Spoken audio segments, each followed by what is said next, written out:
What's up, everybody? Welcome into another video here on DEM Sports. I am Deus Ex Machina, and I thought today we'd just do a quick little video about the big news that broke this week that the SEC is going to start playing 9 games, 9 conference games. I'm a huge fan of that. I personally want to see all the conferences play the same amount of conference games because I feel like it's so hard to compare apples to apples whenever some conferences play 8 and some play 9. Because you got to think, whenever two conference teams play each other, one of them's guaranteed to take a loss. So by only playing 8, that's one less guaranteed loss that every team in your conference takes that year. You wonder why the SEC and the ACC have so many 8 and 9 win teams every year. It's because they can stack their non-con with 4 easy wins, and then they just have to go 500 in conference play, and all of a sudden they're 8-4. I think it's a lot harder for the teams that have only 3 non-conference games, because even if you go 3-0 out of conference, then you still got to win 5 or 6 games in conference to have that 8 or 9 win season. And especially a team like West Virginia, who has been scheduling 2 of their 3 non-con games against power opponents. We've had, and I'm not saying that this is an excuse for Neil Brown, but he really was almost set up for failure with that scheduling that they did, where we were one of the only teams in the country playing 11 Power 4 conference teams, or at the time Power 5 conference teams, year in and year out. And we were consistently had like one of the top 10 hardest schedules in the country. So yeah, I mean, whenever you're coming out of non-conference play with only 1 or 2 wins, then you got to win 6 or 7 games in the conference before you really are like, oh yeah, we had a good season. I think 8 wins is a good season. Anytime you get, 6-6 is, that's obviously the goal, was to go 6-6. So at least you didn't have a losing season. But until you get the 8 or 9 wins, I wouldn't really consider it a good season. Then of course, every now and then, you have those magical 10, 11 win seasons, and those are go down in history. But yeah, anyway, the big effect that this is going to have on West Virginia is, as I was talking in a previous video, I wanted to get out of this Alabama game anyway for basically those same points I just made. I'd rather play teams that we have a better chance of beating.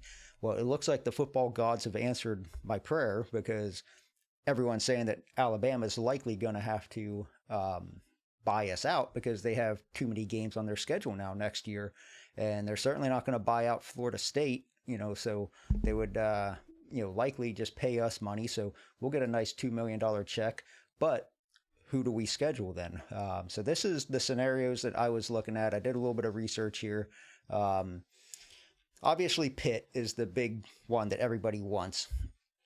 And they actually do have openings in 26 and 27. You can see they only have 3 non-conference games.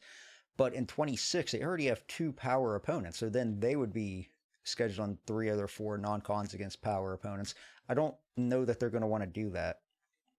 I think they're probably just going to schedule an FCS team here, because they even have a group of 5 and then 2 power teams. They don't even have an FCS team on the schedule yet. So I don't think they're going to want to play us in 26. We could maybe work something out for 27 and 28, because we already play them in 29, 30, and I think in 31, 32. Yeah. So, we could work something out for like a 27, 28 home and home to complement the 29 through 32. But I don't think that we're going to be able to play them next year, which is okay, because next year we already have Virginia. We still have a power conference team in Virginia on our schedule. So it might be better for us to just schedule a group of 5 team and call it a day for next year, and then move on to 27, 28. I think that's actually a very likely scenario. Speaking of group of 5 teams, I keep hearing a lot of people talk about Marshall. I have 0 interest in playing Marshall. I think they are the perfect example of that. Everything to lose and nothing to gain. If you go out and you beat them by 50 points, oh good, you're supposed to beat them by 50 points. They're a group of 5 team. But if you go out and lose to them and they see us as just like their ultimate rival, they live to try to beat us. They rushed the field after they beat us in baseball last year. Like, that's how much they hate us and want to get one over on us. So I personally would not want to play them ever. I really don't ever want to play them again. But 26, they're full anyway. And then 27, they could actually schedule us. But like I said, I think if we're going to do anything, it would be a 27-28 deal with Pitt and then just a group of 5 team next year. I was looking at some of our other, old school, Big East rivals, like Boston College. I think I have their schedule here somewhere. I'm not sure why that came up like that, but I have Boston College. Boston College, I can tell you right now, they're full in. Well, they actually do have an opening next year in 26, but they already have 2 Power 4 teams on their schedule. So again, I don't think they're going to want to play us. Syracuse, here's another one. They're full in 26, and so that's not going to help us. Miami, full in 26. So Virginia Tech. Here's Virginia Tech.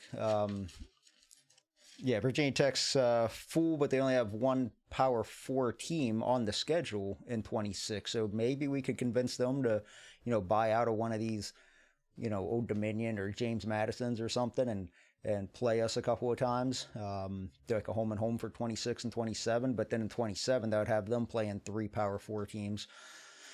So again, I think that's unlikely. So my most likely scenario is a group of 5 team next year and then try to work out a 27-28 deal with Pitt. But second to that, I think we have a really good chance at possibly playing Louisville. Louisville, 26 and 27, they're supposed to play Georgia. Georgia's in the same position that Bama was, where they have too many teams on their schedule. So they're going to have to buy out one of them. And I was looking at Georgia's schedule, and Georgia, in their non-conference, they always play Georgia Tech because that's their big rival, and it's a power team. So I don't think that they would buy out Georgia Tech, but I could see them buying out Louisville.